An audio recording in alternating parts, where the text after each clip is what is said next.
Alright guys, welcome to this page of the notes. What we're going to do is continue with this theme of graphing quadratic equations. We're going to do that by finding the axis of symmetry, the y-intercept, and the vertex. So let's go ahead and jump right into these. Here we go. I need to find my axis of symmetry. Now we've got some practice doing this, so you should be able to do these pretty quickly here. X is equal to a negative b over 2a.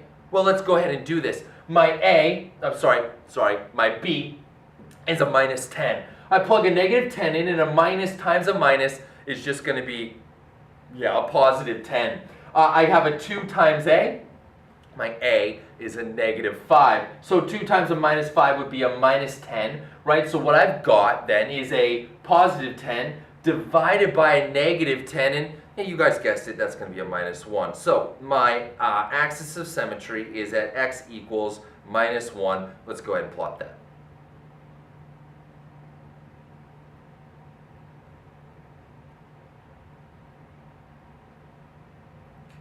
Next, I need my y-intercept. Well, remember, the y-intercept is the value of c,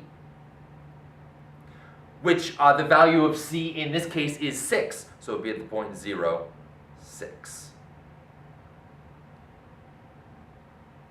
Right up there, which also turns out to be 1 unit from my axis of symmetry. So to get my second point, I go 1 unit on the other side, which would be that one right there. And then I need my vertex.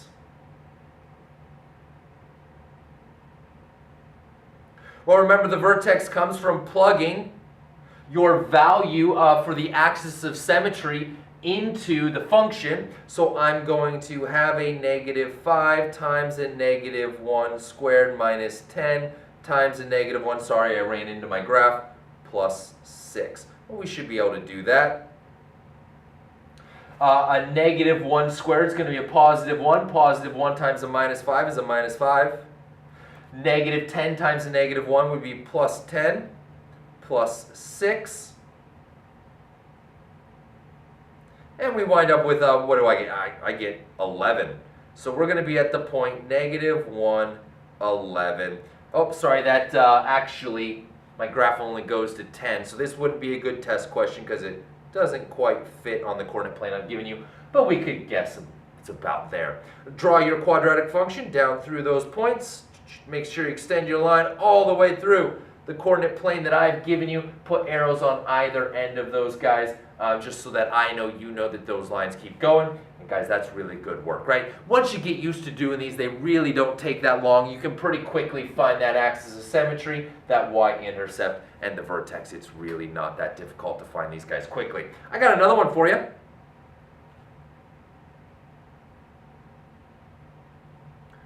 Alright, so again, let's run through this here real quick. We know that x is going to be equal to a negative b over 2a. So let's go ahead and figure out what that is. Well, my b is a 3, so that'd be a negative 3. My a is a 1, so that would be a 2. And I wind up with negative 3 halves, minus 3 halves. Interesting. Well, that is actually a negative 1.5. So we'll go ahead and throw our axis of symmetry at negative 1.5. We'll just kind of split that guy right there down the middle. Again, it doesn't have to be perfect. We're just kind of sketching these guys out. But you know about where 1.5 is. Negative 1.5, so just go ahead and throw a vertical line up there at negative 1.5. I need my y-intercept. Well, we know that the y-intercept is at the value of c, which for me is a negative 1. So 0 minus 1, right there. I need somebody the exact same distance on the other side. Careful. This axis of symmetry is at negative 1.5, so I am 1.5 units from the axis of symmetry. I need to go 1.5 units on the other side, which would put me right there. Put me at x equals negative 3, y equals minus 1. Now I need my vertex.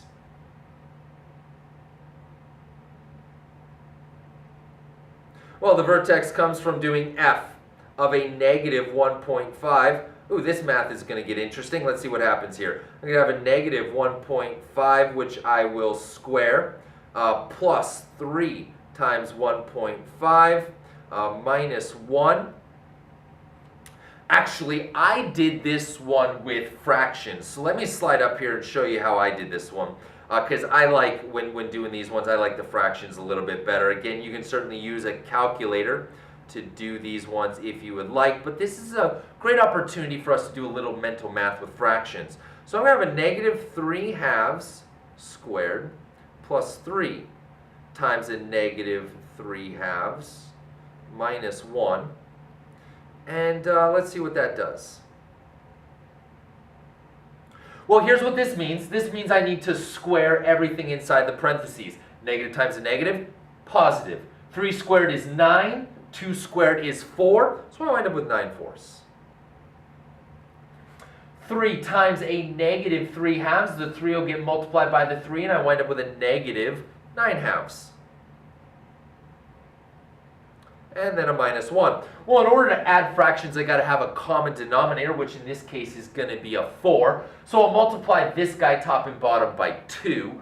Multiply this guy top and bottom by 4. I'll wind up with f is equal to, f of negative 3 halves is equal to 9/4 minus, multiply top and bottom by 2, be negative 18/4. And multiply top and bottom by 4, 4 over 4. And here we go.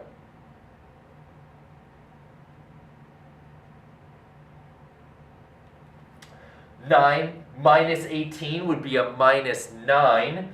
Minus 4 would be a negative 13. Minus 13/4. Which, as a decimal, comes out to be negative 3.25. So I'm at negative 1.5, negative 3.25, which I can certainly find on my graph. There's my negative 1.5, negative 1, 2, 3.25, somewhere right in there. 1, 2, 3, right in. Oops. Sorry, need my marker. There we go. Right in there. Again, I'm not going to go crazy. As long as you're between negative 3 and negative 4, I'm happy. And draw your parabola. Awesome. Make sure you extend your lines all the way through the coordinate plane. And put arrows on the ends of those lines so that I know you know that those guys keep going. And once again, that was maybe the trickiest one we've had to do so far, finding the vertex because of the fractions, but still, nothing you guys can't handle. That takes care of these ones where we're graphing these quadratics by finding the axis of symmetry, the y-intercept, and the vertex.